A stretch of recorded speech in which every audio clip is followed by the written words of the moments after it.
开始今天的节目，有请1号男嘉宾。Can you feel it? Can you feel it? Sean Rock says, can you feel it? Sean Rock says, can you feel it? Sean Rock says, can you feel it? Feel it, feel it. 哇！孟老师好，3位老师好，24位女嘉宾大家好，我是白志宁，来自山西太原，今年24岁。哎，选你的心动女神。男嘉宾到我们舞台非常有诚意，他把他父母也带来了，就坐在我们台下第一排，来跟大家打打招呼。哇哦！其实我就想问一下，你们能不能跟台上的女生介绍一下你们的儿子？我的儿子吧是一个懂事、善良、特别阳光的一个孩子，也特别孝顺。我为我的儿子骄傲。欢迎你们。爱之请回答。您的第一个诉求是？我希望和我的另一半去浮潜，探索海里的世界。哦，这是一个很浪漫、很有意思的爱好。你都在哪一带浮潜呢？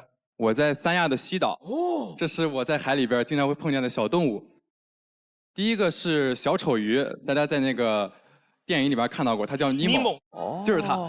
第3个是5代豆娘鱼，它身上有5条带子。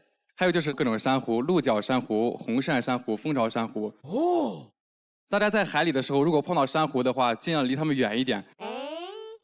一个是因为它们非常的锋利，可能会刮伤你的身体；另外就是珊瑚生长很慢，而且它是海洋动物的栖息之地，所以我们请善待海洋，善待海里的动物。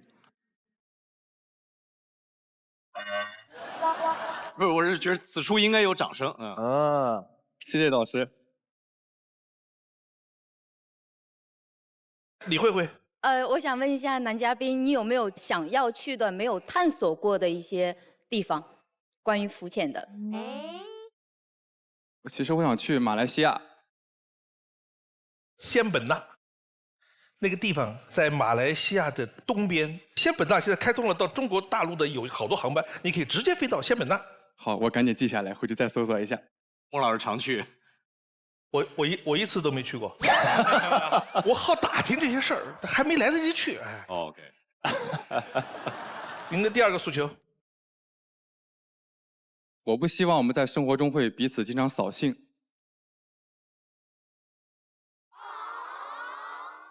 郭琦，嘉宾你好，我觉得在生活中不彼此扫兴是一个非常重要的事情。我之前有交往过一个男朋友，然后呢，因为我分享欲比较强嘛，然后我会给他发一些我日常在生活中看到的有趣的事，我喜欢的歌，然后结果有一天他跟我说，其实你分享给我的那些东西，我从来都没有听过，也从来都没有看过。啊，太气人了，听了我的心里都难受。对，然后我当时我就跟他说，既然我分享给你的东西你不看的话，那以后我的人生你也不要分享了。那我就分享给别人，我着急死你。对对对。哎，这有问有答，可聊得来啊。他们俩开了个群聊，刘宇航，男嘉宾你好，那你能详细的说一下，你觉得另一半扫兴的行为都有哪些吗？就是举一下例子。就比如我在生活里，我是一个乐天派，我干什么事都会乐乐呵呵、开开心心的，然后有时候会一些小犯傻。就是男孩子会去摸一个很高的树枝，或者说投一个空气篮儿。我不希望我的另一半把这个认为我是幼稚和傻，希望我在做出这些举动的时候，他不要为我浇冷水。9号，我觉得要是对方都很扫兴的话，应该都不是说特别喜欢，因为只要喜欢，都是会在乎别人感受。哎，说得对。我突然醒悟了，原来是这样。对。郑恺有没有碰到，比如说在身边的朋友，包括跟你媳妇儿，哎，你兴致勃勃的说个是一盆冷水，你会怎么样？不高兴。俗话说得好，叫捧着聊。哎，就是其实朋友之间也好，夫妻之间也好，有时候需要捧着聊。聊着聊着呢，因为你让对方有这种自信，干这件事儿就越来越有干劲儿。其实这个是一种爱的鼓励。是，这就是我们经常说到的情商嘛。对，你呼应别人的情绪，你自己也会得到很好的反馈。好看片子。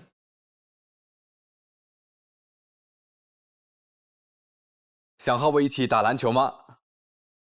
我是白志宁，我从小就喜欢打篮球，我喜欢充满热血的一切事情，最热血的是扣篮。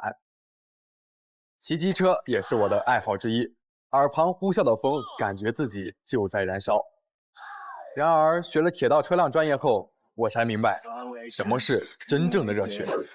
现在我是一名铁路工人，手电筒、防护信号灯、检车锤是我的3件史诗级装备，哪里有损伤，一敲便知。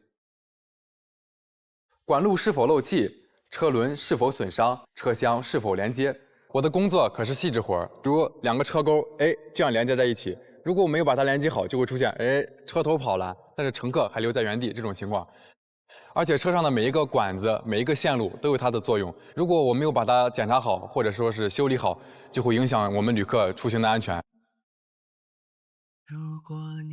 去年春节也是我的春运首秀，也是第一次没有回家过年，坚守在了铁路上，每天数十趟列车，上万次的检查，只为保障铁路网络的正常运行，护送千万旅客回家团圆。我喜欢社交，也喜欢照顾朋友。我身边的朋友都觉得和我在一起相处很舒适，从不会尴尬，也不会不舒服。我总会帮忙打圆场，对朋友热情，对自己，我总能拯救自己于尴尬瞬间。有一次我去参加颁奖活动，上了台来，我发现，是旁边怎么还有个哥们儿？我转念一想，完，不是我，上错台了。然后我就假装工作人员给哥们儿整了整衣服，不错，给摄影老师比了个 OK， 开拍，然后就下去了。只要我不尴尬，尴尬的就是别人。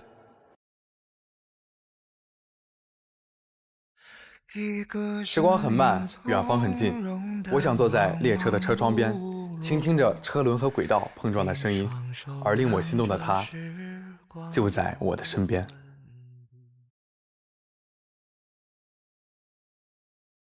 我看很多过去的电影电视剧里边，经常有跟火车有关的这种场景，经常看到主人公拿个小锤儿走，噔咚敲，噔敲一下，这是真的是这样吗？对，真的是这样，因为我们会有一个检车锤来敲击它的零部件，比如车轮，噔，它敲一声，它的声音是脆的，说明它是完好的。如果它有裂缝，敲起来就是咚，是闷的。所以我们会通过敲击啊，还有这些哒啦啦、哒啦啦这样刮，判断声音来判断是否有故障，有没有裂痕。这是我片中的3件宝贝。检车锤刚才已经说过了，会用它敲击零部件来检查。另一个是手电筒，在作业的时候，尤其是晚上，要处理一些故障，把它吸在车上以后，我就可以去解放双手来工作。最重要的那个是红灯，它是一个防护信号，也是我们铁路人的护身符。插上它以后，就说明这辆车有人作业，它是坚决不能开动、坚决不能供电的，是来保护我们工人生命安全的。哦，你是不是还有一个工作的一个小视频？对，来，我们看一下，看一下。I'ma take a frozen heart. Someone's gonna make it in the building of my broken part. Someone's gonna fix it. I'm the only one guy with the damn things right. So I send you chopper the line between a loving core. 请评价。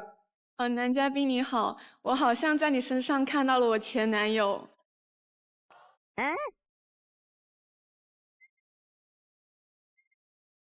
是从哪里看到？我前男友也是山西的，然后他也是这个工作，然后他也喜欢打篮球。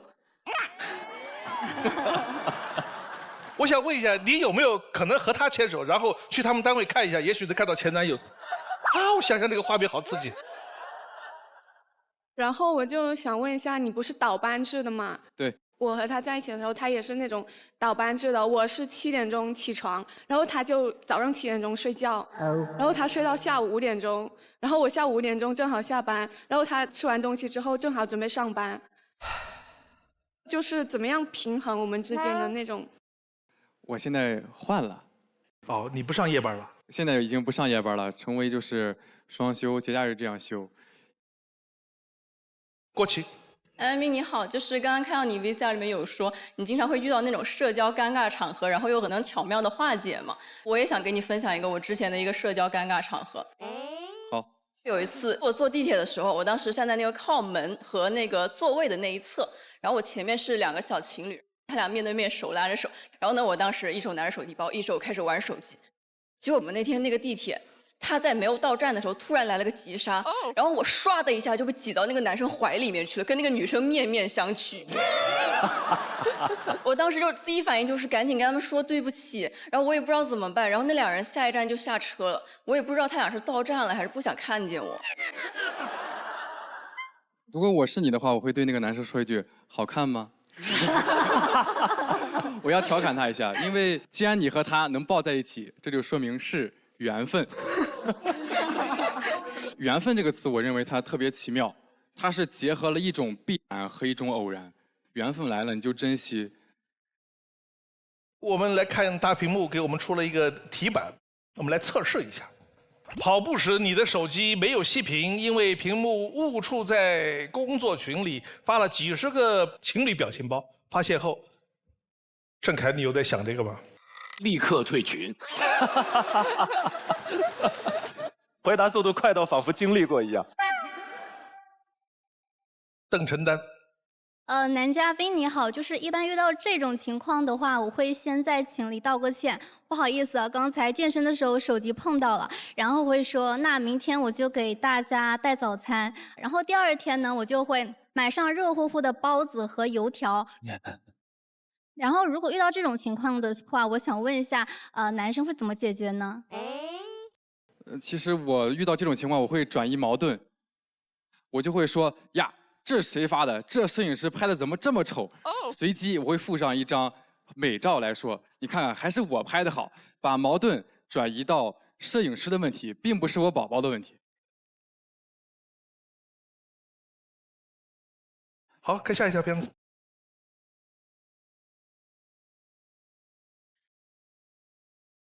爱情的列车总希望在轨道上稳步直行，但心何时悸动？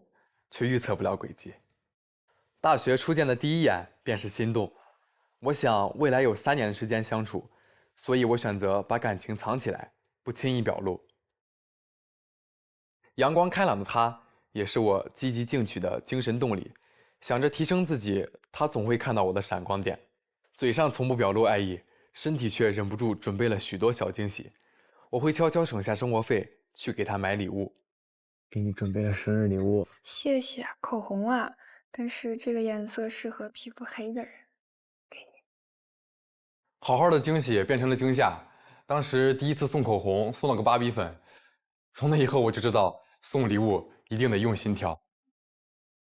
有次我的社交媒体突然给我推了双女鞋，我猜测是他浏览过的，所以大数据推给了我。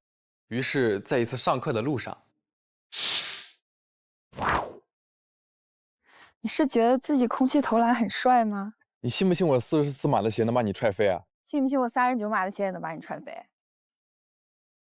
这样我在他不经意间知道了他的鞋码，想再次送上惊喜，但送出去的礼物再次被拒绝。他跟我说他有男朋友了。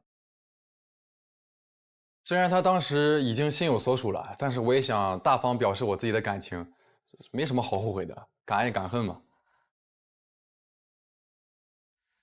我的另一段感情是在工作后，我们的恋爱同城却有时差。工作中的我需要规律的作息时间，我习惯早睡早起，他常常下午才起床。而在凌晨夜深人静我睡着的时候，他却总是来电话，想和我见面。同城的异地恋像并行的铁轨，相近却无法交集。我们最终还是选择了分手。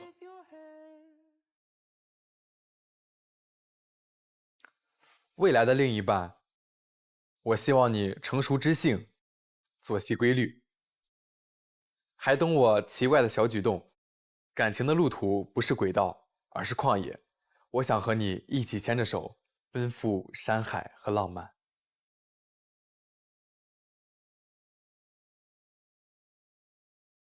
赵美文。你好，男嘉宾，就是大大小小的节日，我们都要送礼物吗？我一般送到最后是真的不知道要送什么，我就不如直接去问对方。但是我也会瞒着对方，偷偷去准备，然后给他一个惊喜。其实我觉得送礼物，它不一定是要送什么东西，而是说一份心意。有时候没有一个特定的东西，一个小仪式啊，一场晚餐，一个精致的演出，都算是礼物，不一定需要具体到一个实物上。我听人跟我说，在某电商平台上，每天都有3万人以上在搜一个内容词叫“女朋友感动哭了”。你要不知道送什么东西，你就到电商平台去搜。来，这个。哇，好好学习一下。感动哭了。旋转花朵化妆盒，这个搜出去真的会哭。这样，我来问一下，有没有女生收到过上面的类似的东西？非诚勿扰，现在继续。这样，我来问一下，有没有女生收到过上面的类似的东西？李慧慧，我曾经收到过一个礼盒，然后里面有花呀，然后有那个玩偶什么的，但是里面放了4支死亡芭比粉的口红。哎呀，当时第一次送口红，送了个芭比粉。哦。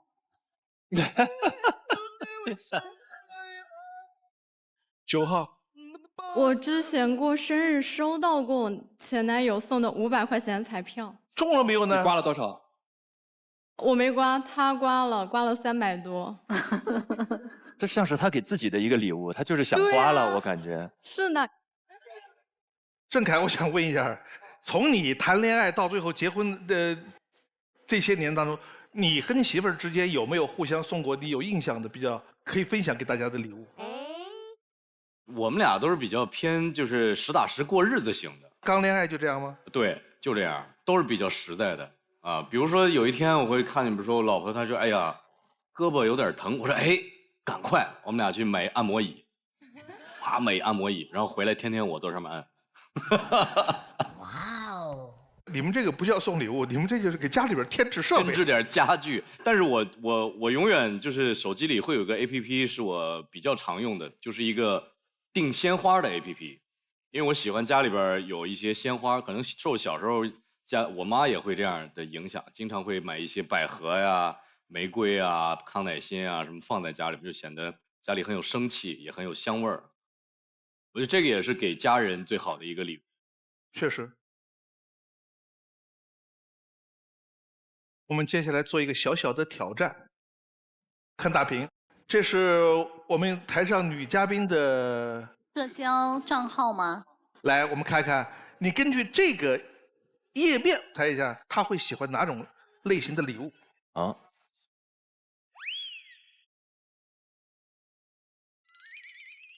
送她一台好的相机。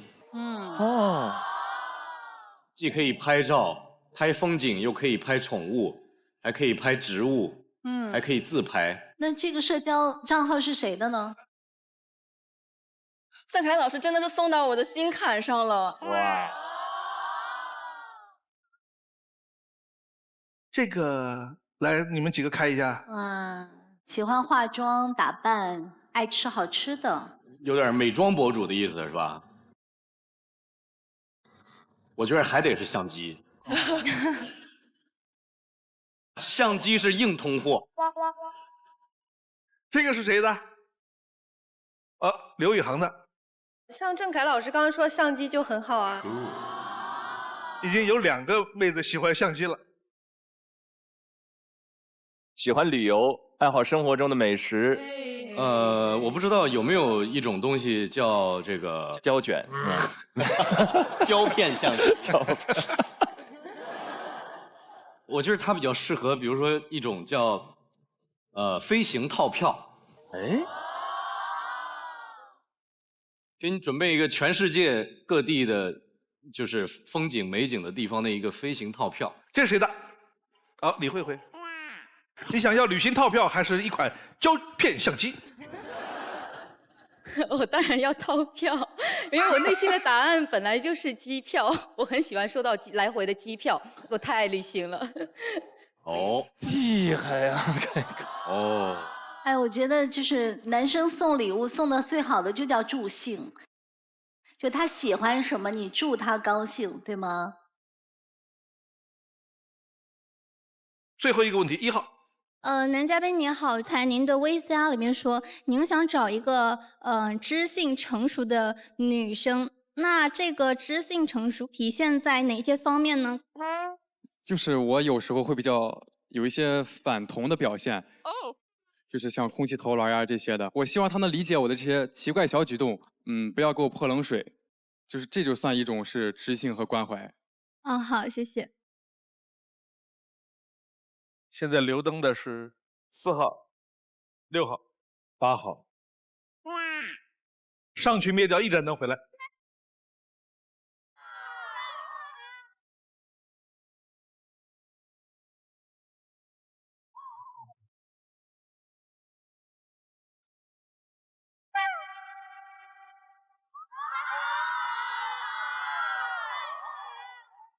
有请6号、8号。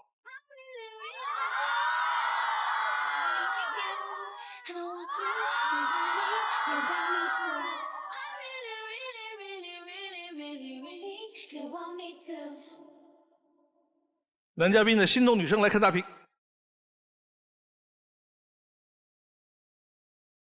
8号。哇哦！哇！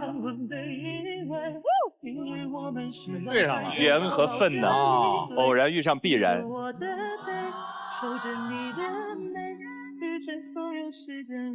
我们再来看一下智推。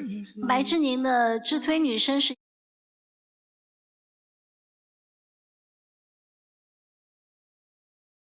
1号邓承丹。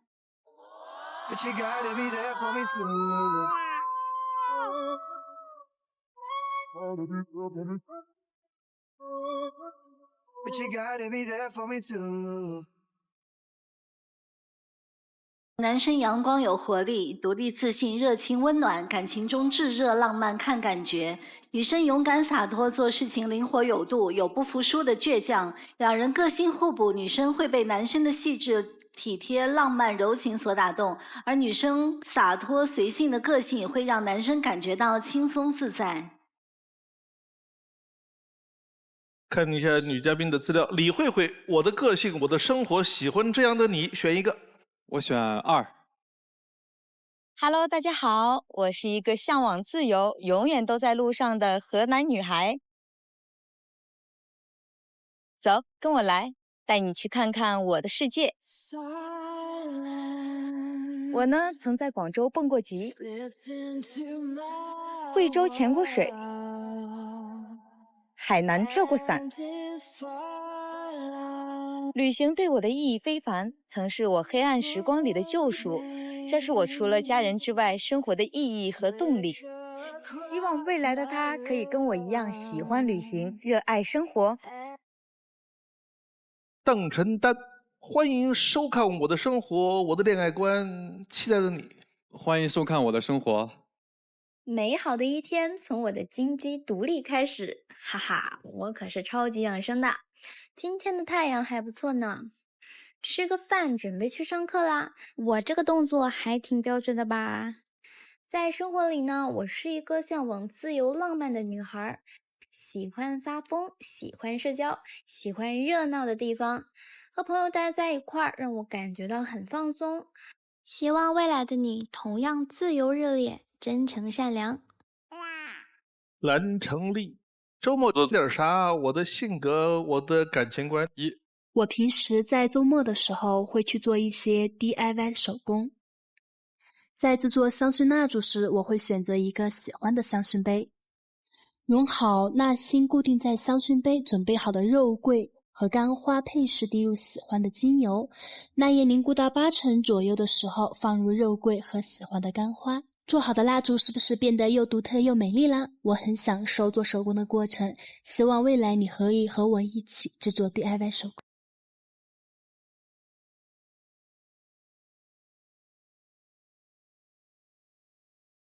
最后一个问题问3个女生，你最近最开心的一次经历是什么？站在这里，站在这里，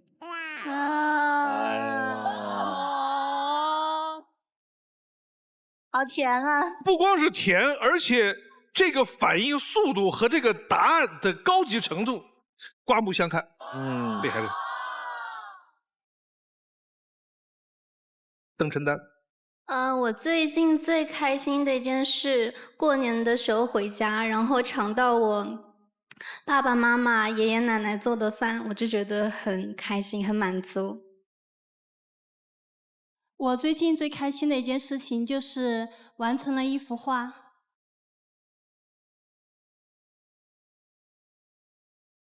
你要做最后的决定了，选择中间女生有可能被拒绝，你自己回去。另外2个女生你可以牵手其中一个。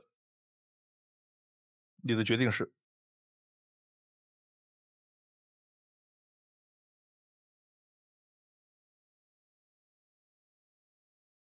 我有一个小礼物，是一张车票。哇哦！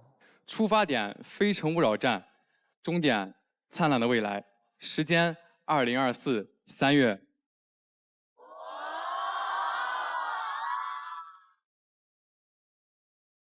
双人座次。哎呀！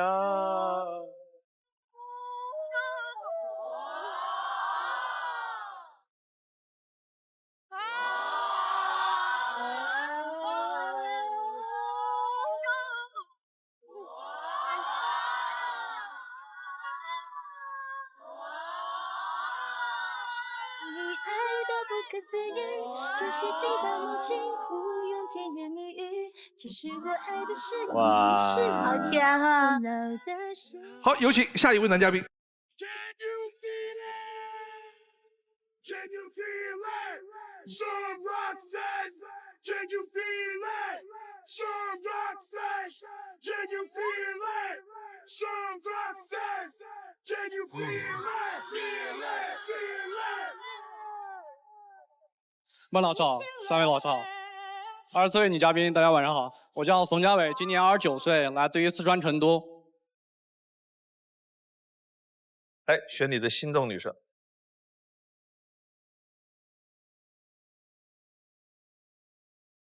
爱之起回答。您的第一个诉求是？我希望和未来的另一半打造我们移动的小家。移动的小家是什么意思？这里其实是因为我是一个比较喜欢在路上的人，喜欢出去玩嘛，所以我希望在未来选择交通工具的时候，可以跟另一半一起去协商，打造我们共同都认可的一个移动的家。哦，你知道吗？你跟我老婆有同样的梦想哦。她从认识我那天开始就说，我们一定要有一天开着一辆房车，然后去全中国甚至全世界。实现了吗？这个梦？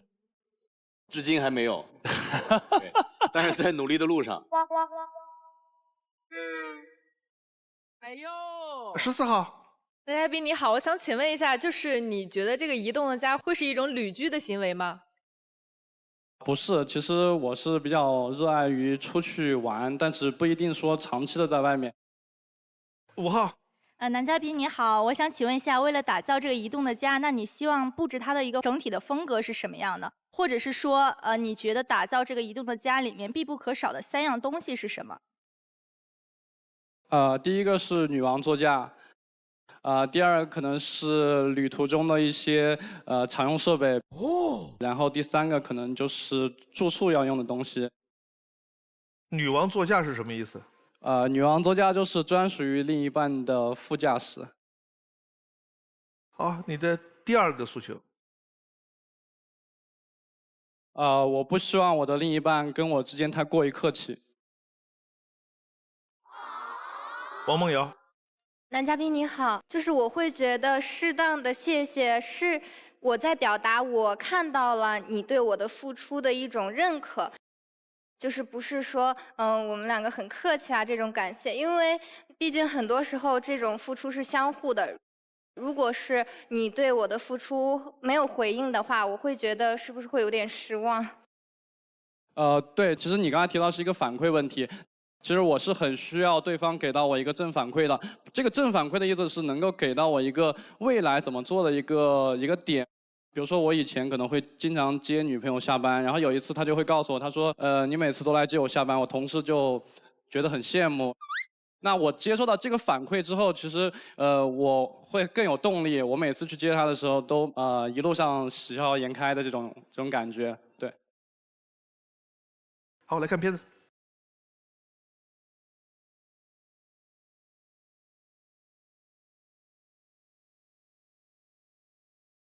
从水天一色的青海湖到风情浓郁的宽窄巷，自小因为四处求学，我的足迹遍布大江南北。我叫冯家伟，毕业于厦门大学，现在定居成都，是一家科技公司的产品主管，有房有车，有2只忠诚的狗狗和1只温顺的猫咪陪伴。我在成都已经生活了5年，这里的人们脸上总带着一抹安逸的笑容，在茶馆里品茶聊天，慵懒地晒着太阳，尽享生活的惬意。耳濡目染，我的心态也变得淡然，悠然自得地面对生活的起伏与变化，去享受生活本身。轻盈而自由，我也爱上了驾车踏上旅途。每一次的出发，我都会有更多的期待与感受。在达古冰川邂逅一场震撼心灵的云海日出，在冷嘎措眺望远处的贡嘎日照金山。我也会带上狗狗、团子和橙子一起去大自然自由地奔跑，在此生难忘的风景里留下有他们陪伴的人生瞬间。生活中，我是一个共情能力比较强的人。当我注视着荧屏上的故事，心情总被那些角色牵动，看到感动的剧情，我也会感动流泪。而不仅仅是电影，生活中的点滴也常常触动我的内心。看到别人开心或幸福的瞬间，我也会感到很幸福。这些感动让我更加珍惜生活中的每一个瞬间。总有人说攒够了钱再去做什么，但我更喜欢在喜欢的时候去做喜欢的事。我曾经四海为家，现在我更希望有一个他，和他一起去看电影，一起自驾，一起去探索世界，拥有一个属于我们的小家。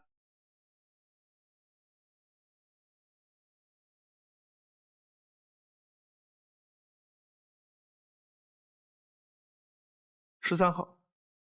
各位老师好，男嘉宾好，我是13号女生严鹤颖，来自山东泰安，今年25岁，目前在杭州从事新媒体运营的工作。我想请问一下，刚刚看到您提到有2只狗狗，还有1只小猫，可以给我们介绍一下？好的，那个团子是我养的第1只狗狗，然后它是我因为当时带回来之后只有3个月，然后软软糯糯的，很像一个糯米团子，所以就叫了团子。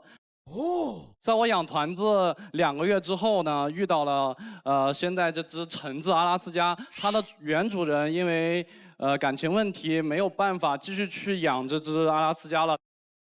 它的名字是因为原主人叫果粒，然后它叫橙子，他说叫连起来就叫果粒橙，所以它就叫橙子。然后我们家的猫猫是我到成都之后，心血来潮的时候养的，然后它叫裴百万。那他们现在3个处得好吗？现在3个处得很好，基本上就是在家里面全部都可以散养的状态。猫咪每天晚上在狗吃饭的时候，还会去蹭2块冻干。23号。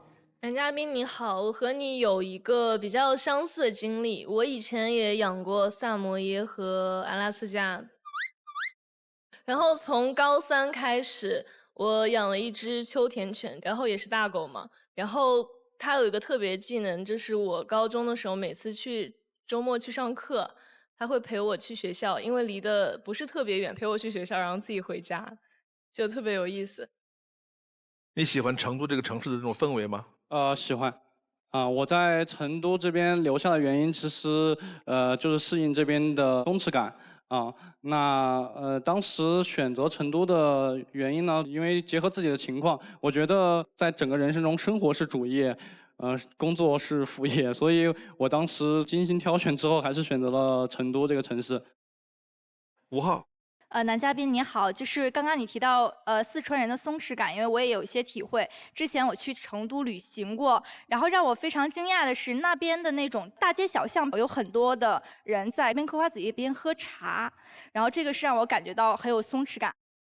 想问一下男嘉宾，你觉得这样的一种松弛感给你的人生带来了哪些正向的影响？刚才你说是正向的引导嘛？其实我不知道你觉得正向的引导包括哪些，但是我只能说来成都之后呢，我以前不会打麻将，也没有喝茶的习惯，但是来了成都之后呢，慢慢的，周末的时候可能会3两好友找一个很清闲的地方喝喝茶、打麻将。可能因为成都的城市现在节奏也是慢慢在加快，那我周末的时候可能会选择自驾一些比较近的地方去露营，找一些很小众的景点，就是大脑放空一下吧。对，这可能就是我来成都之后对我的一个生活上的影响吧。好，谢谢。好，看下一条。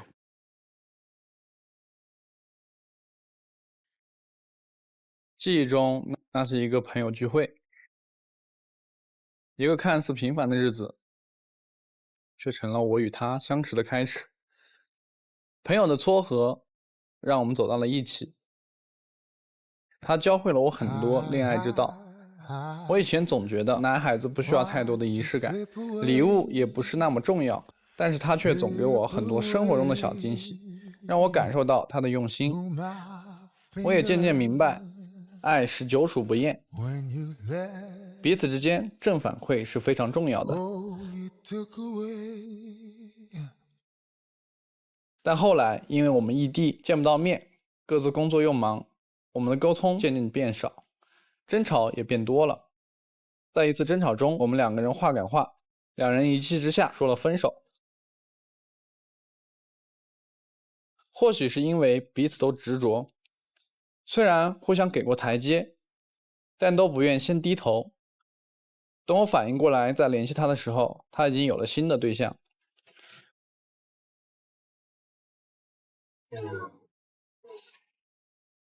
关于未来的另一半，我希望他是一个分享欲满满的乐天派。如果有机会，我希望和他完成一次旅行结婚，可以一起走一走219国道，领略峡谷、森林、雪山、草原的壮丽风光，让旅行中的每一站成为我们爱情的见证。你可以带着简单的头纱，我们办一场简单又浪漫的婚礼，留下独属我们2个人的爱情纪念。我们相互支持，一起去探索未知的世界。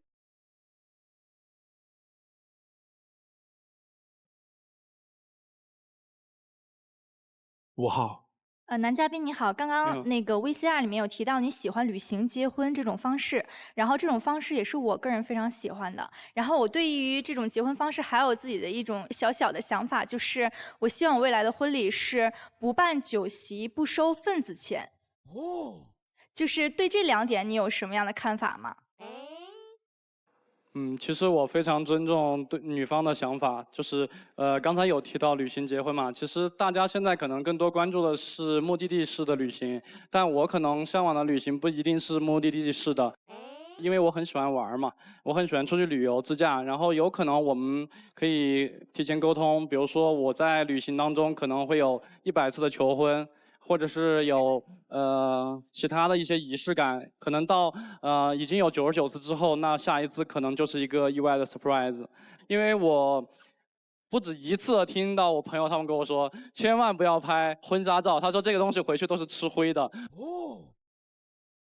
所以我一直在想，那以后到底拿什么东西去回忆呢？是不是把每一次的旅途记录下来，在纪念日啊，或者说一些特定的时间啊，大家可以一起求100次婚，你是当真的吗？也不是不可以啊，这个。那当然没有不可以，我也就是说，只是做一个那个记录，那个留一个画面。有一个那个背景那样的，然后碎切过去那样。对，每一个地标，嫁给我，嫁给我，然后地标不停的切换，同一个景别那个感觉。类似吧，类似，可能每一段都很有意义，所以在纪念日的时候可以去翻看这些东西，可能比照片更有意义，我觉得。7号。男嘉宾你好，你好。我觉得在一段关系里面，就是经常的鼓励对方，给对方正反馈是很重要的。因为我对喜欢的人就会加一层滤镜，比如说我就会说，亲爱的，我觉得你工作的样子很帅，谢谢你一直陪着我，还好今天有你，不然我一个人不知道怎么办。然后我就会经常的去夸奖他，我觉得这样会对我们的关系就是很有帮助。对对对，我也是这样觉得。我觉得得到反馈的，不管是好的反馈还是坏的反馈，会让我们后续的关系，或者说后续在处理类似的事情上面有更好的提升，这样会两个人越来越好。最后一个问题，19号。男嘉宾你好，其实我跟我前男友的分手就是因为一次冲动吧。因为女生嘛，总会因为一些赌气的时候，会把分手提在嘴边。但是女生的赌气的分手，其实大部分其实是不想分的。所以我刚刚也很好奇，想问男嘉宾，如果说你的女朋友因为赌气或者什么原因在跟你分手，你还会因为这个原因说你也赌这个气，然后不跟她和好吗？花开有时，不负期待。非诚勿扰，马上回来。非诚勿扰，现在继续。如果说你的女朋友因为赌气或者什么原因在跟你分手，你还会因为这个原因说你也赌这个气，然后不跟她和好吗？就我目前的情况而言，我应该不会说出分手2个字。这是我一贯而来可能都是这种行为吧，就是不到迫不得已的那一关的时候，我一般不会说出分手这2个字。很多女生把分手挂在嘴边，她只是做某种测试。当男人嘴里边说出好分手，他一定是想清楚了。这个事儿，大多数女人都是明白的。你能不能告诉我，在大家都明白这个事情的情况下，为什么还有很多女生愿意不断的做这个分手测试呢？因为这个东西确实提出来说伤感情的。我的建议是，如果说女朋友提分手的话，就不是真的想分手，她是希望你能去挽回她，重新的爱她。好，有问题吗？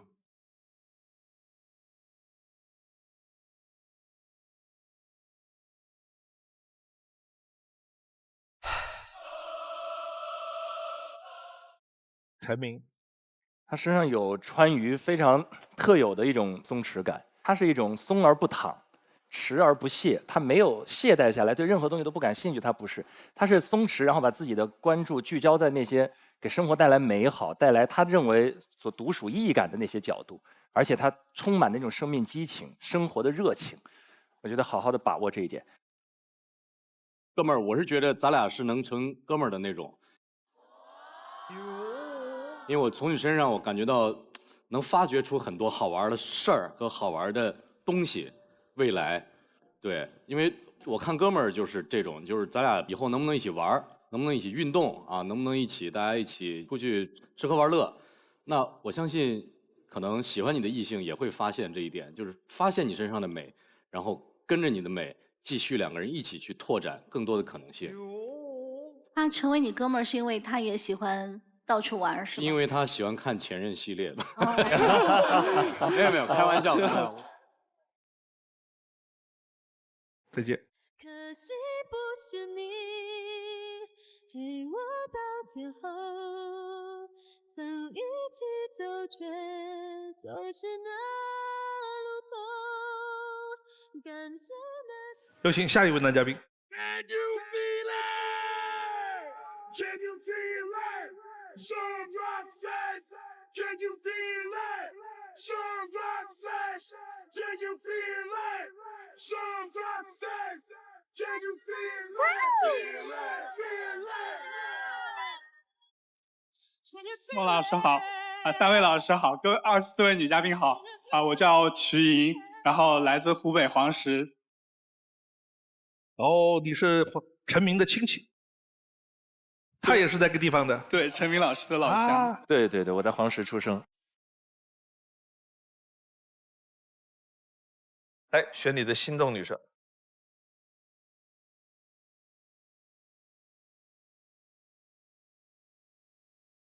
爱之请回答。你的第一个诉求是？我希望跟你交换关于儿时的家乡记忆。你的记忆就是来自黄石，是吧？对。我给各位嘉宾准备了我们黄石的特产，就是港昂饼。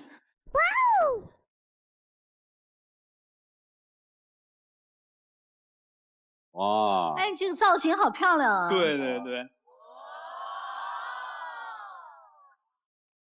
那我尝一个了。哎，来不来点？来不来点？哇，来点。有被甜到。拿去吧。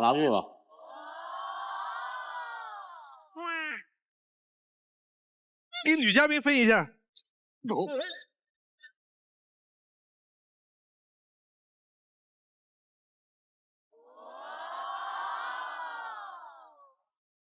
因为黄石有一个江上的港叫黄石港，然后黄石港有一种饼，所以它叫黄石港饼。但是在向外这个过程中，大家就会叫它黄石港饼，黄石港饼。哦，最后这个饼的名字就变成了港饼。不错。它中间还有芝麻，还有夹心，对啊，那是芝麻应该。但是小心吃黑芝麻之后牙可能会黑。哦，我们不是有牛奶吗？14号。我想分享一个，就是我相信很多北方的小孩都应该有这种经历吧。就是每次下课，我最期待的就是去校门口看那个爆爆米花的老爷爷在那爆爆米花。是的，就是我们小的时候，不仅是放学，连课间都想着去小卖部买点吃的。对。戴文君。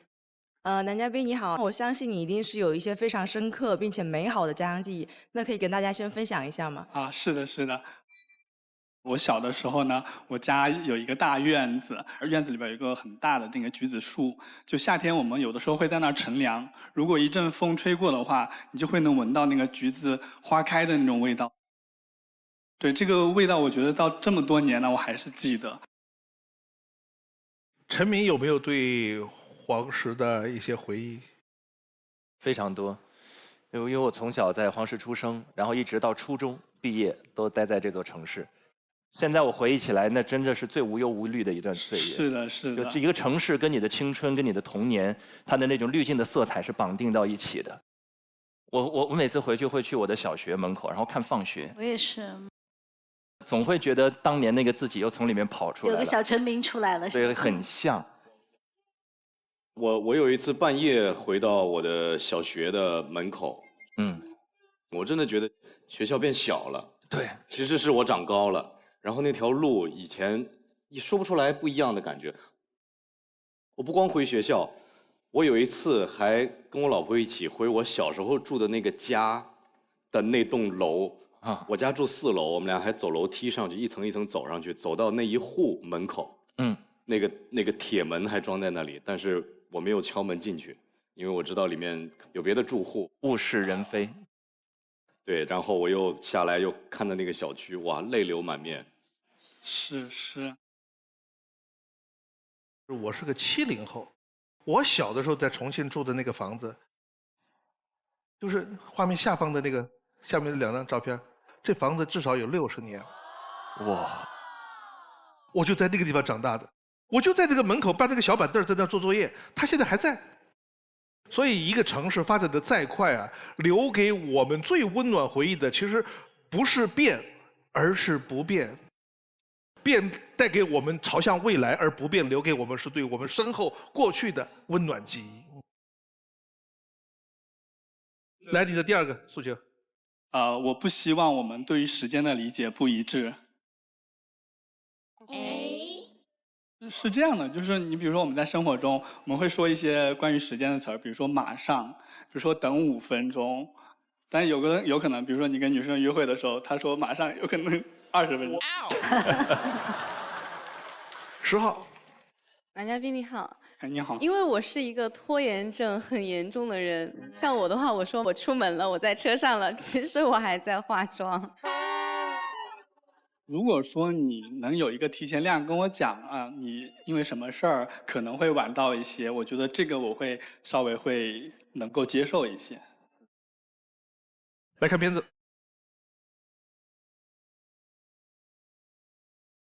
与世界交手的第34年，第6站我来到了北京。徐寅先生，恭喜你获得称号城市牧迷。从小到大，我在很多城市生活过，如春的黄石是我温柔的底色，武汉的过早和秦皇岛的海都见证了我的成长。后来我考到了法国攻读金融硕士，回国后，我在上海陆家嘴拼搏了7年，买到了人生的第一套房。多年漂泊让我变得随遇而安，也让我的适应能力不断变强。我的工作是一家保险公司的资产配置研究员，和团队一起管理着高达1000亿的资金。本月手机娱乐时间与上月比下调43%。因为一个很小的疏忽，都可能给公司带来不可估量的损失，所以在工作上我总是力求严谨，有规划，零出错，不拖延。我也希望我的另一半能高效的工作，这样我们就能有更多的时间在一起。近半年爱好支出中读书占比最高。一本书我能看好几遍，常看常新，就像《东坡乐府简》。东坡先生一生跌宕起伏，却始终乐观，每看一遍我都会有新的感悟。我旅行的目的地一般也都和看过的书有关。曾经我还特地去找了法语教材里描绘的一个地方，尼斯的一个小乡村，书本里熟悉的字句变成了眼前真实的景色，既有意料之中，又有预期之外。老舅，啥时候带个舅妈回来？快了。面对家里人的催婚，我的生活又多了一个重要日程——相亲。印象最深刻的是8分钟相亲，场面很正式，像是面试。虽然选择很多，但我总是遇不上合适的。我还是喜欢你一言我一语、轻松自在的聊天方式，期待我们能以这样的方式相遇。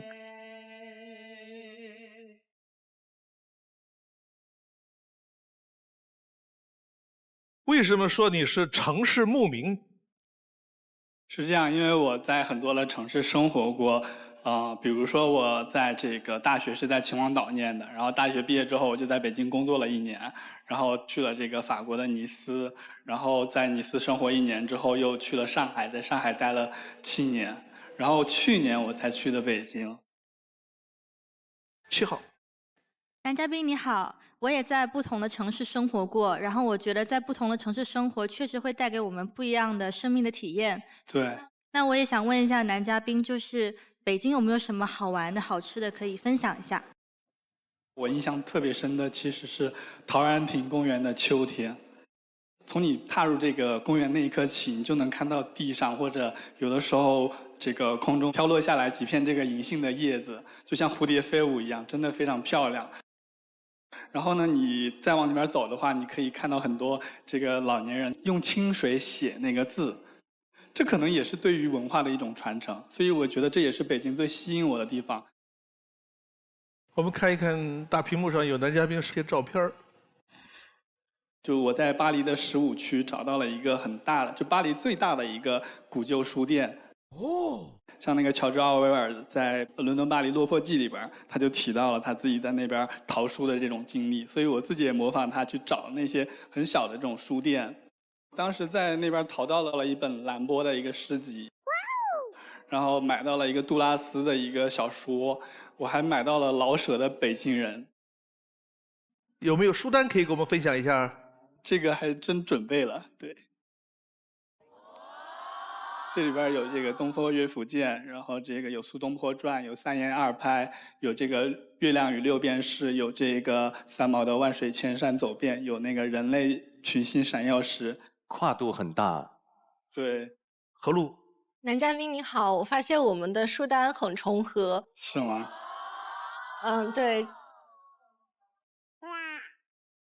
然后也想跟你分享一下，我最近又在重读的一本书是鲁迅先生的《且介亭文集》，他的很多评论，他的很多针砭时弊，他翻出来其实是常看常新的。对。8号。男嘉宾你好，我是8号女生李静怡，来自云南昆明，然后现在呢我在上海读博。其实我想跟你探讨一个我的困惑，就是我本身是一个很爱看书的人，但是我有一个问题，就是我看的时候感悟很深，但是我看完了就会忘，这种情况我应该怎么办呢？我觉得文学最好的东西就是说，你能给它找到共鸣，就是你在某个情景下，你恰好有那样的感受，然后作者又写出了相似的话，所以你印象特别深。但是后来可能你的心境不一样了，你可能感受不到当时的点了。我觉得我们看书可能不一定是为了记什么，可能是为了感受。特别愿意分享这个，我读过的95%以上的小说，我是根本想不起那些细节的。但是，它不意味着我们的阅读没有意义，因为每一个作者都是非常独特的个体，他的每一个小说都是他对生命、对人、对社会、对世界的观察写下的一段他的感受。我们通过这么大量的阅读，它会滋养我们的心灵。它会让我们在看到世界和别人的时候，我们的观察点和我们的感受是不一样的。是。你刚才说的那个8分钟相亲那个，我们讲一讲怎么回事。这个8分钟相亲啊，这可能在很多大城市里边都有这种，我们男女嘉宾会坐在2排，然后面对面，然后看对方的一个信息卡。哦。对，然后你每一个人呢，就会有8分钟的时间去了解、跟对方聊天，去询问他的一些基本情况，然后8分钟过了之后，立马就换。但我个人觉得，我其实不是特别喜欢这种方式，因为其实8分钟太短，你很难去一个很全面的了解一个人。对呀。我就是个人也准备了一个，就是现在职场上很流行的这个叫关键词简历。我觉得这是一个很好的方式去展现我自己，所以我这边今天也准备了一个。第一个就业余9段就很不容易了。是这样，这个就是可能比如说跟同事聚餐的时候会玩一些梗，会讲一些段子，所以大家吃完中饭的时候就会很开心。刚才说了关键词，每个女生准备一下，你们介绍自己，给你们3个关键词，你们会写什么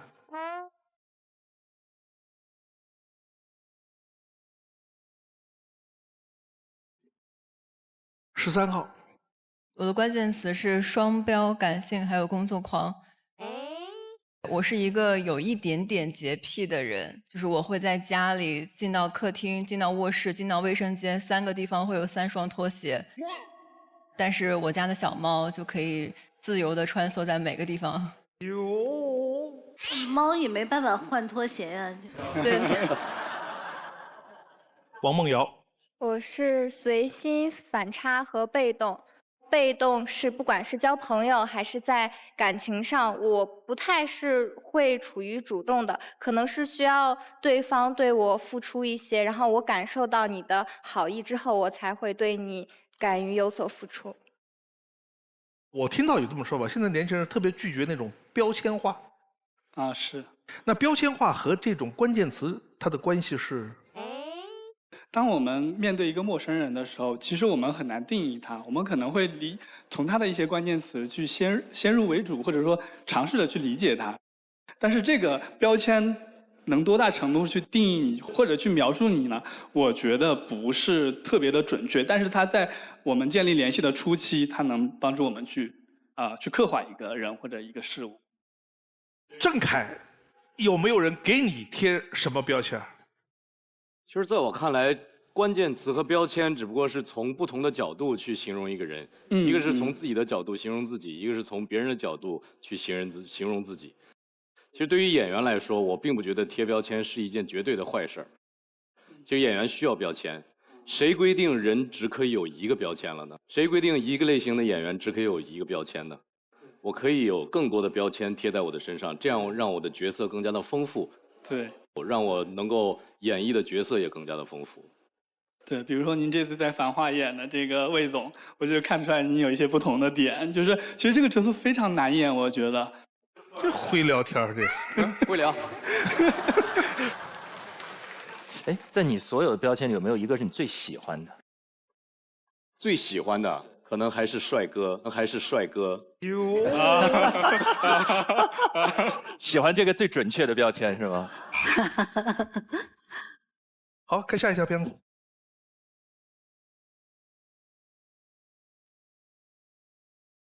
我的上一段感情还是在我研究生快毕业的时候，同一家公司的招聘会，他坐在我对面，一头长发，穿着西装，让人感觉很温柔知性。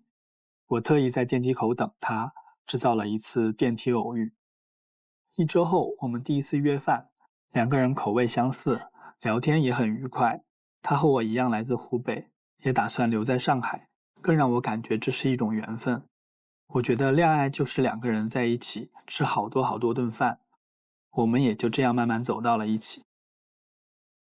那时候我们在上海住得很远，每次我去见他需要地铁转公交，来回4个小时，基本上到家已经1点多了，第二天还要上班，感觉挺累的。但能见到他，我觉得还是值得的。这样的生活持续了大半年，但是不记得从什么时候开始，我们的感情就像我等待的那趟末班车，我不确定他几点到站，就像我不确定他到底还喜不喜欢我。我们2人的约会也经常被他朋友的电话打断，他也不避讳，大方地告诉我，是以前的男同学，现在的男同事，甚至还有前男友。我忍住情绪，没有发脾气。当时的我害怕失去他，所以选择接受。可我觉得身处一段亲密关系中，屏蔽外界的嗜好，把彼此放在第一位，是应该做到的事儿。之后，他开始对我越来越冷淡，我们再也没有在一张桌子上吃过饭。现在想想，一味降低自己的底线，换来的只是自己的委屈，不如在矛盾出现的时候就直接沟通清楚。期待未来的他，性格可以和我有点互补，有自己独立的精神世界，我们一起为同一个目标去努力，一起生活，一起旅行。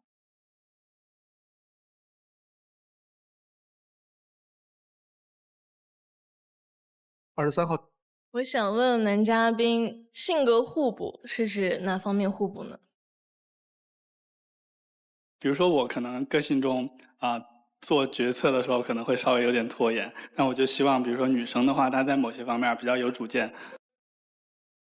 那要比较大女主的那种性格吗？也未必是这样，我觉得不是这样一个标签。好，3号。男嘉宾你好，我想了解一下你在恋爱当中的核心需求是什么？可能对于我来说，陪伴非常重要。之前你的 VCR 有提到，就是要另一半工作当中也比较高效，那这个是什么意思呢？其实是这样的，因为可能我工作相对来说会比较忙一点，那我希望就是说呢，我们就是在做事儿上面就是更快一些，那这样的话我们就有更多的时间去陪伴对方。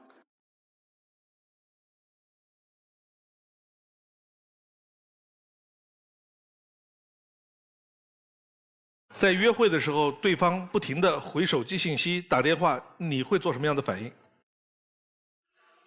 首先会问你跟谁发短信啊，就是这个需要看情形啊，就是看他是跟这个17号。我觉得，毕竟我们2个出去约会，我是主角，他应该更多的时间来面对我。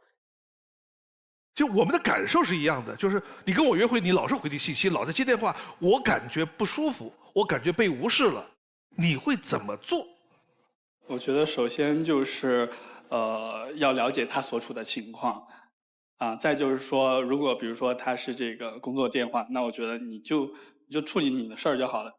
但是如果说是一些别的不是很重要的东西，那我觉得就是你俩可以更多的。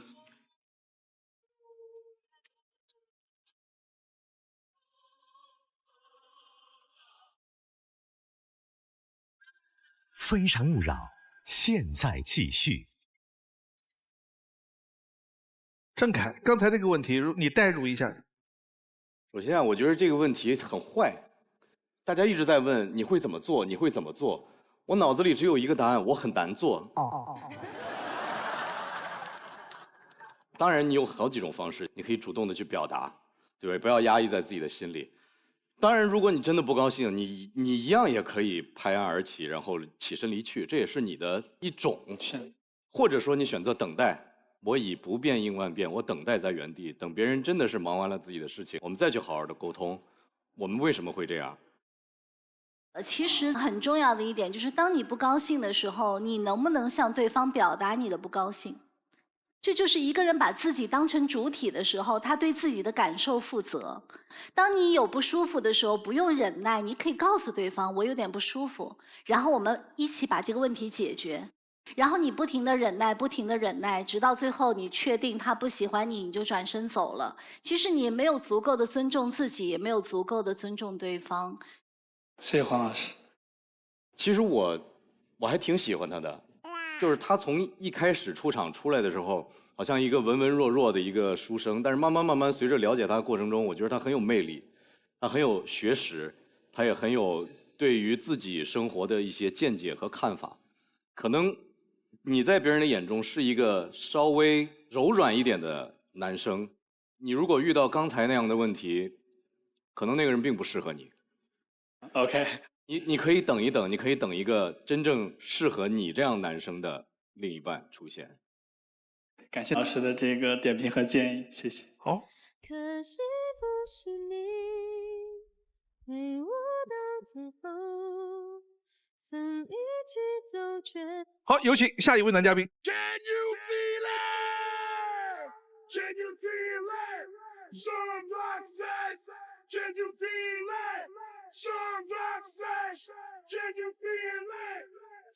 哇！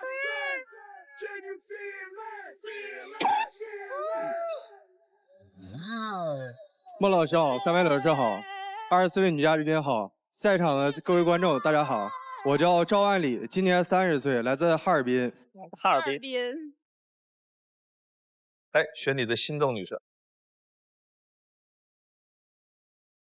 爱之请回答。您的第一个诉求。我希望能带女朋友看一下不一样的哈尔滨。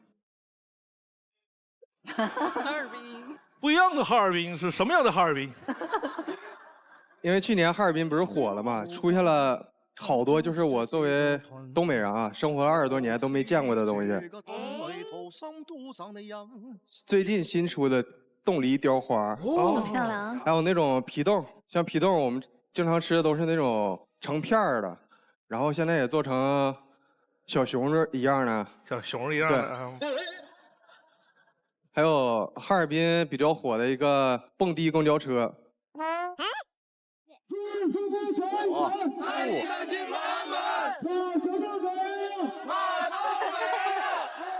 好开心！这样，我稍微打断一下，你解答我一个疑惑。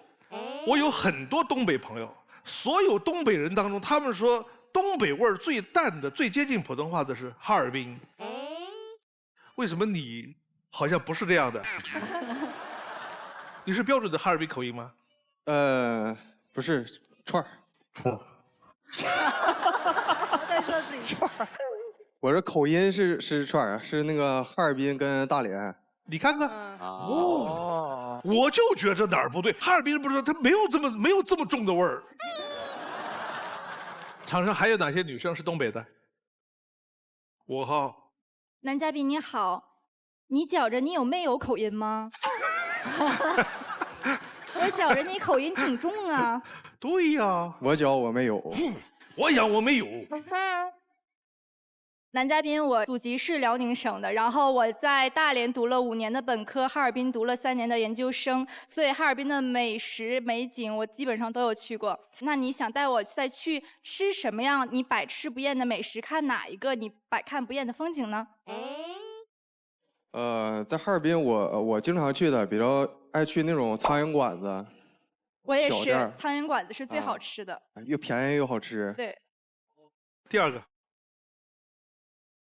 我不希望女生呢拒绝我的这个散步邀约。对，你喜欢散步？对，我比较喜欢散步，因为我觉得2个人散步的时候吧，比较能放得开，能自然而然的去聊一些很多东西。我教你个现在最近刚有的新词儿，可能别人就不会拒绝你了，叫 City Walk。好洋气哦，凯哥。16号。男嘉宾你好，我想请问一下，您平时喜欢去哪里散步？我爱去那种烟火气比较重的，像哈尔滨来讲吧，师大夜市。他说的是中文吗？刚才那个。师大夜市。夜市。夜市。17号。男嘉宾你好，我也是哈尔滨人，我是土生土长的哈尔滨人。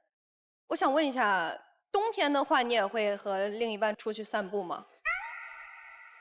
不是冬天不去，冬天太冷了。作为哈尔滨的气温来说，有小半年散不了步，对吧？好，来看片子。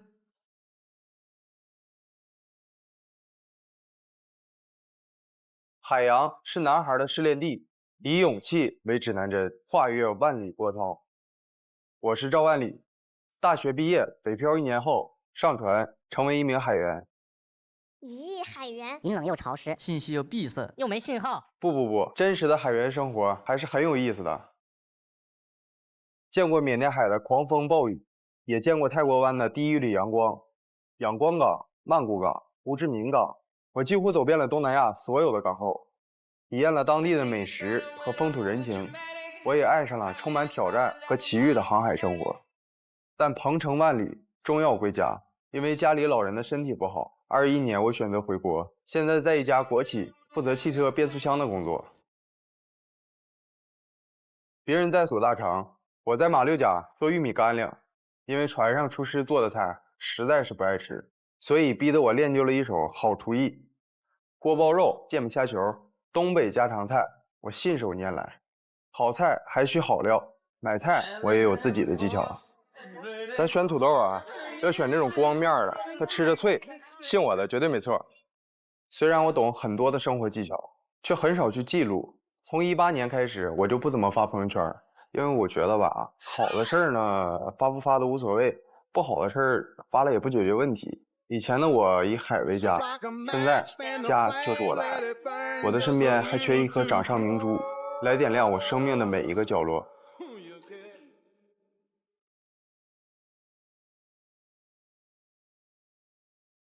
你当海员当了多久？当海员是从18年就在南京考的证，然后到21年下的船。19号。男嘉宾你好，那我就比较好奇，那如果说你在海上很长一段时间，如果没有信号，怎么去度过你的一些娱乐时间呢？首先，其实我上的那条船吧，主要跑的是东南亚，它航期没有太久，有时候路过岛屿啊，或者是靠港的会有信号。哦，他会很寂寞吗？倒还好吧，因为我们靠港比较频繁，然后靠港时间长一点，就可以去各个港口下地溜达，啊，买点东西什么的。哦，那也还好。刚才他做的那个菜看上去还可以的。嗯，喜欢做饭的女生举手看看呢？1/3。那其他的女生2/3都不会做饭。我跟你说，这分时候。你像我也从来不会做饭，在家我也不下厨。一出去露营的时候，个个都大厨，你知道吗？感觉又是下面，又是炸鸡翅，又是什么翻串，对，反正弄成什么样，说今天晚上就这一桌，吃什么都觉得很好吃。但是你知不知道，现在如果不会做饭的话，在相亲市场上可能不受欢迎呢？对呀。哦，幸亏我已经结婚了。你哪儿学的做饭呢？我就是在船上学的。因为我那个好多同事都是外国人嘛，平时伙食饭什么的，东南亚口味比较偏多，然后我又不爱吃，所以我就自个儿做。那个玉米饼子是在哪儿学的？马六甲？对，当时跑那条航线的时候，今天我还带了一些，想给大家尝尝。到饭点了。这玩意好吃，好香啊，传统味道。赵美文，好吃吗？好吃。男嘉宾你好，这个玉米干粮咬起来好像能吃到那个玉米粒的壳，味道很特别。然后你的这道家乡菜呢，我被安利了，你愿意和我以后一起吃吗？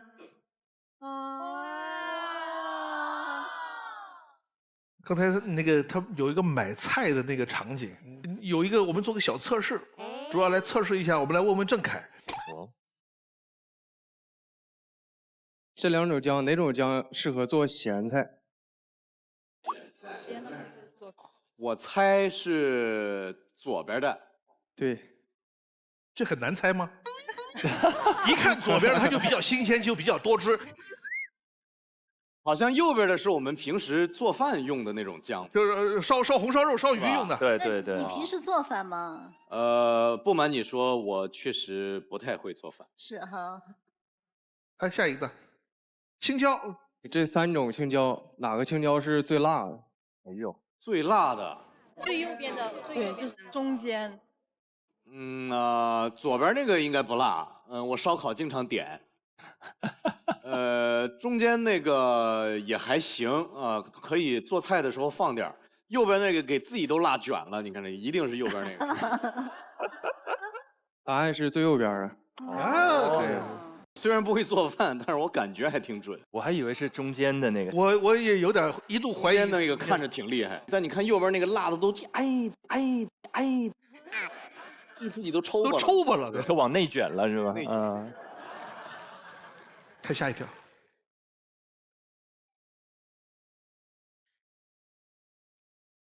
我的感情经历也同样是我的成长之路。那一天，鼓起勇气的告白，开启了这段奇妙的航程。在我原本的认知里，谈恋爱的男生一定要做的事儿有：提出恋爱关系、拎箱子、记住对方爱吃什么。记忆深刻的那次旅行，不成熟的我没做任何计划，想着到了就能玩，结果啥也没玩上。那次我懂得了做旅游攻略也是男友职责的一项。第一次见家长也是生动的一刻。那天匆忙的接到叔叔之后，他就回去上课了，留下我一个人在酒店和叔叔单对单，我太尴尬了，只能干待着。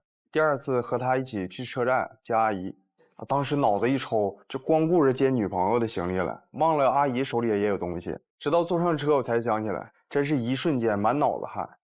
后面双方家长都不太认同我俩感情，最终也只能分道扬镳了。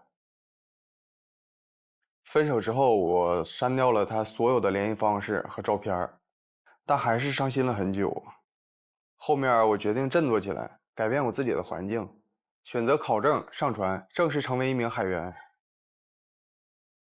可是当我回国后，家人就一直给我安排相亲，甚至安排上了我初中同桌兼高中同学，那是我哥们儿。不管我妈和他妈关系再好，我也不能跟我哥们儿相亲啊。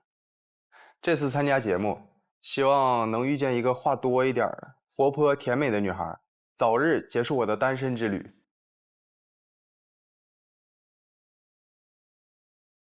你别说，他刚才那个片子里边那个删除了所有的照片和联系方式之后，那个一抬头眼含热泪向远方看的那个镜头，比起其他男嘉宾来说，这还可以吧？郑恺，你评价一下。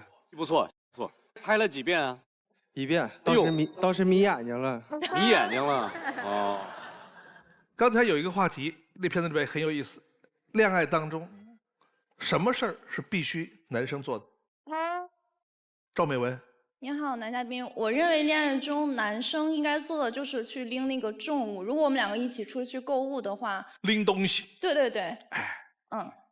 23号。我觉得男生比较细节，就是比如说坐任何一辆车的时候，可以让我先上车，然后用手挡住那个上面的。但是我觉得男嘉宾应该是个比较细节的人，从你主动提出恋爱关系也好，从主动拎箱子也好。哇哦，是吗？是，细节是比较细节。他的长处是帅，他的短处是不会聊天儿。刚才你说跟女朋友出去旅行了一次，知道了没做攻略不行，你们女生是不是觉得这个做攻略这个事儿就应该男生做？何璐。男嘉宾你好，我觉得其实没有什么事是说一定要男生来做的。对男朋友有提醒你的这个期望，只是因为能者多劳，他们的力量感可能会比女生要强一点。做攻略的这个是我觉得我是比较擅长的，所以我们出去的时候我可以承担这一部分。哎，其实我想等这么一个答案，在这件事情上，别的我不好说，这拎重物这显然应该是男人承担的。攻略这个事儿，女生是多种多样的，有一些女生是不喜欢干这个事儿，那么男生就应该来把它做好。有一部分像何璐，像以前有好几个，他们是酷爱做行程、做攻略的。你要去把这个事儿越俎代庖了，他们会不高兴的，你剥夺了他们的参与感。所以做这个决定之前，你得先了解一下对方是什么类型的。1号。男嘉宾您好，刚才有听到您的 VCR 里面说，从18年就没有发布朋友圈，对吗？对，到现在已经过去6年了，那这中间您是没有谈过恋爱，还是说就是谈了恋爱没有发朋友圈呢？就是没谈。哇，因为那会儿分了之后，然后我就上船了嘛，就是也是想换个环境，换个心情嘛。然后下船之后就想先工作啊，怎么样的，先把自己过好。听起来很心碎啊！一个失恋的男人心碎以后去远航，有一种背井离乡的感觉。离开伤心的地方，就用海水冲走我的泪水，就那种感觉。你们相亲的时候有没有碰到熟人的？过期？哎，我特别想分享我的去年的一次相亲经历。有一天晚上，我妈突然喊我出去遛狗，名为遛狗，实则是相亲。然后结果发现对方是我小学同学，然后他就开始说我小的时候跟隔壁那个同桌打架，把对方裤子撕烂了，然后说我小的时候往邻居的那个鞋里面放沙子。郑恺，你结婚之前有人给你安排相亲吗？没有，但是我们那戏里倒是有前任4。哦，对啊，前任4完了，前任4那会儿做宣传的时候，还特地加了一个路演，是去上海人民广场的相亲角。我也是第一次去，哇，那些叔叔阿姨就是他们已经习以为常，常年就在那儿摆摊儿，你知道吗？就我一看那资料，之清晰，之直截了当，之这个毫无遮掩，就是把最好的信息就是直接写在上面，性别、收入、年龄、收入。我拿出了一张于飞的这个简历，就是戏里的角色的简历，那阿姨看了一眼，就这扔掉。那如果拿你的条件，你觉得还是有自信的哈？也不一定，也不一定，因为在那儿全是高手，高手如林。刘宇航，你好，男嘉宾，想问一下你接不接受异地啊？因为我现在在南京读研嘛，但是应该大概率不会回到哈尔滨。异地恋暂时是不能接受，因为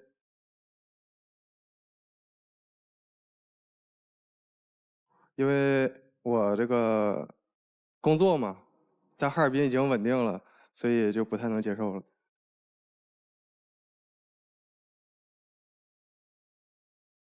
最后一个问题，2号。男嘉宾你好，我觉得你比较保守嘛，我觉得你需要一个比较外放、比较开朗、活泼一样的女孩。比如说，我就挺活泼的，我就挺活泼的。比如说我。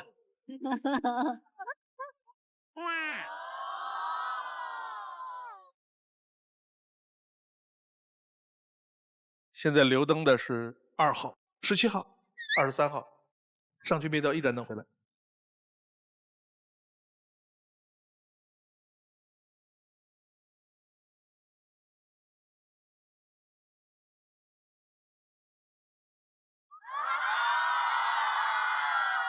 有请2号、23号。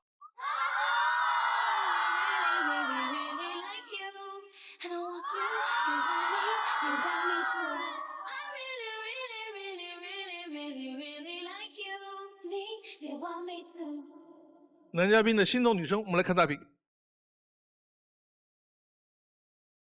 非诚勿扰，现在继续。男嘉宾的心动女生，我们来看大屏。12号。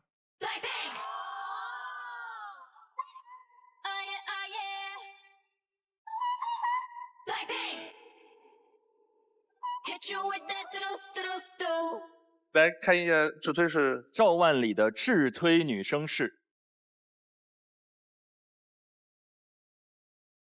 22号于晨曦。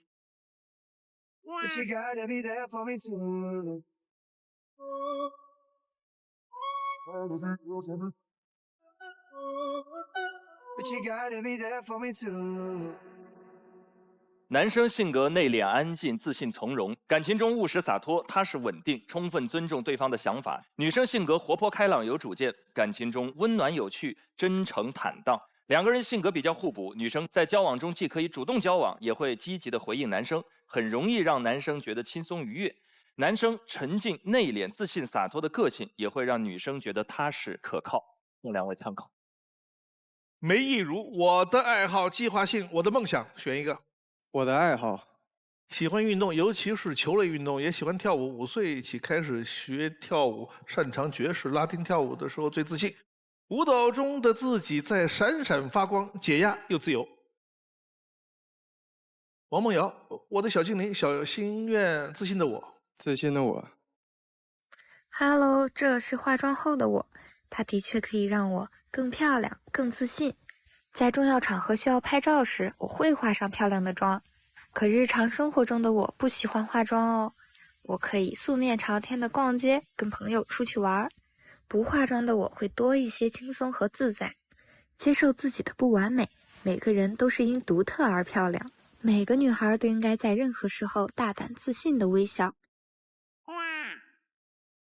于晨曦，日常生活选择困难症，网络陪哭员。网络陪哭员。刷短视频的时候，经常共情流泪，哭完这家哭那家，明明自己的生活还一地鸡毛，却还见不得人间疾苦。刘一红，我的理想型，我的爱好，我的快乐生活。我的快乐生活。去上班啦！我喜欢每天都穿不同颜色的衣服，因为感觉在工作的同时，也是在认真生活。工作之外比较多动，喜欢爬山、看海，还有玩雪，还有一些非常业余的爱好，比如打羽毛球，还有篮球，还有骑车。平常也会很喜欢唱歌，但是属于又菜又爱玩。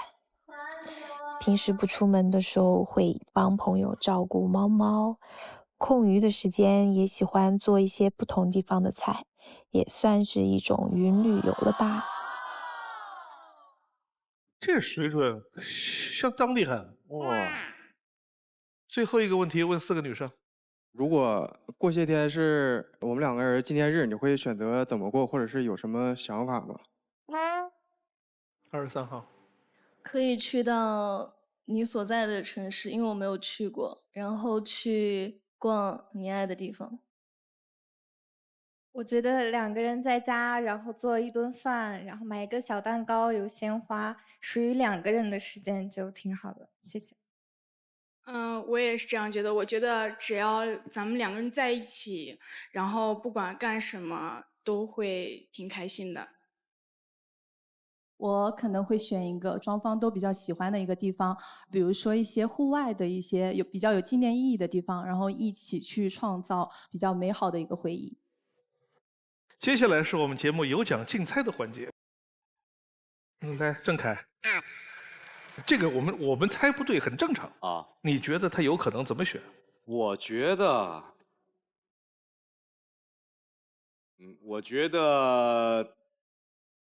他有可能会坚持自己的心动女生。你坚持你自己的想法啊，他这么一猜啊，你要做最后的决定了。坚持选中间2个女生，有可能被拒绝，你自己回哈尔滨。另外2个女生，你可以牵手其中一个。你的决定是？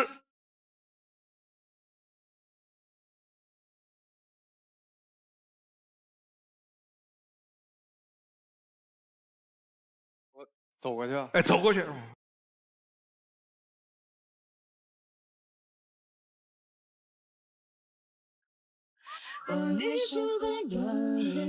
哇哦！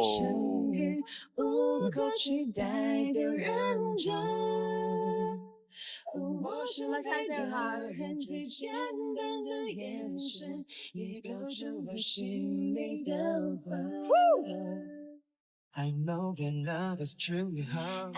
谢谢大家的收看，下期同一时间再见。